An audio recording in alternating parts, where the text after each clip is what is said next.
Signature campaign बहुत ही कामयाब रहा है। इस कैंपेन के माध्यम से आप आवाम को क्या मैसेज देंगे? जैसे कि आपने अपने ही अल्फाज में कहा कि ये कैंपेन बहुत ही कामयाब रहा।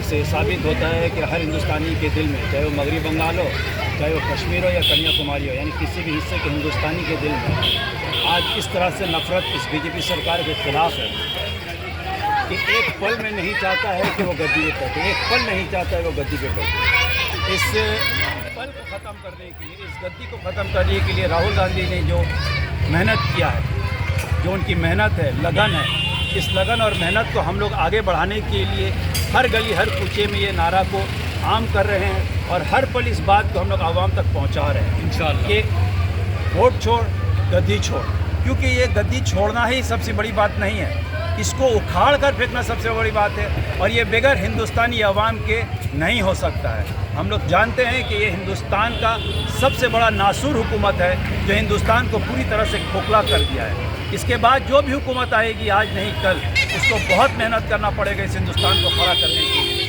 इसलिए कि इन्होंने बनाया कुछ नहीं, सिर्फ बिगाड़ा है। वो हिंदुस्तान को बिगाड़ा है जो हिंदुस्तान आज़ादी के बाद से कांग्रेस पार्टी ने बनाया था। हर एक पल हिंदुस्तानियों के लिए, छोटे बच्चे से लेकर बूढ़े तक के लिए जो ये हिंदुस्तान को बनाया गया था, कांग्रेस ने बनाया था, कांग्रेस पार्टी के वर्करों ने बनाया था, हिंदुस्तान ने आवाम ने मिलकर बनाया था। हर एक चीज़ को इन्होंने बिक्री कर दिया है और फिर से इस हिंदुस्तान को हम लोगों को उसी तरह खड़ा करना होगा जिस तरह आज़ादी के बाद खड़ा किया गया था इंशाअल्लाह। कांग्रेस को बहुत सारी चुनौतियों का सामना है और ख़ास करके कांग्रेस वर्कर्स को भी। तो आप लोग आने वाले चुनाव में किस तरह से कमरबस्ता होकर मैदान में उतरेंगे? देखिए, हमारा ये मानना है कि कांग्रेस पार्टी को चुनौती तो है और हम कांग्रेस के वर्कर्स कभी किसी से डरते नहीं हैं, इसलिए इस चुनौती को हम लोग स्वीकार भी करेंगे और इसको ओवरकम करके हम लोग आगे आएंगे और आने वाले दिनों में कांग्रेस पार्टी मगरबी बंगाल में भी हुकूमत बनाएगी, आने वाले दिनों में हिंदुस्तान में भी हुकूमत बनाएगी, चाहे वो इंडिया गठबंधन के नाम से हो। लेकिन हिंदुस्तान में जिस तरह से कांग्रेस पार्टी ने हमेशा से एक एक हिंदुस्तानी के लिए काम किया था, मगरबी बंगाल में एक एक बंगालियों के लिए काम किया था, ये ममता सरकार और वो मोदी सरकार जो मरकजी सरकार है और जो रियासती सरकार है, ये हिंदुस्तानियों को खोखला कर रही है। 5 केजी राशन देकर, 5 केजी राशन देने के बाद 1000 रुपया 1500 रुपया देने के बाद हम हिंदुस्तानियों को गुलाम बनाना चाहती है और हम लोगों को नौकरी नहीं देती है, पढ़ाई लिखाई नहीं देती है, सरकारी नौकरी के अलावा प्राइवेट नौकरी भी नहीं है, सरकारी पढ़ाई नहीं है। आज एजुकेशन के नाम में लूटा जा रहा है।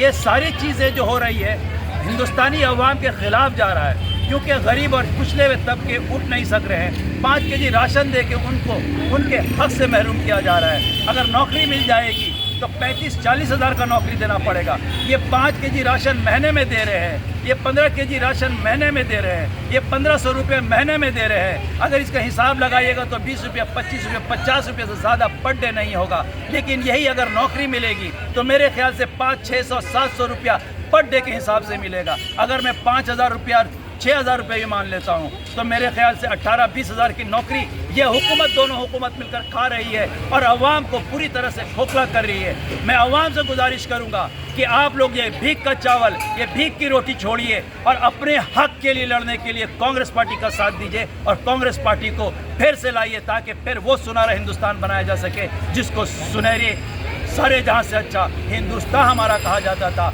सोने की चिड़िया कहा जाती थी। इस मगरबी बंगाल में पहले ये कहा जाता था कि मगरबी बंगाल के जो लोग आज सोचते हैं पूरा हिंदुस्तान 2-4 दिन के बाद सोचता है। इस हिंदुस्तान को फिर से बनाने के लिए मैं आवाम से, आपसे इस माध्यम से ये अपील करूँगा कि आप लोग हिंदुस्तान में फिर से कांग्रेस पार्टी और इंडिया गठबंधन को हर जगह कामयाब करें, चाहे वो मगरबी बंगाल में हो, चाहे वो बिहार में हो। आपके माध्यम से मैं ये कहता चलूँ, माइक में भूल गया कहने के लिए, कि इस हिंदुस्तान में जो जहाँ जहाँ पर बिहार के लोग रहते हैं वो जल्द से जल्द बिहार जाए और अपने वोट के अधिकार को, एक एक वोट को सेव करके इंडिया गठबंधन के हक में दें। बहुत बहुत शुक्रिया।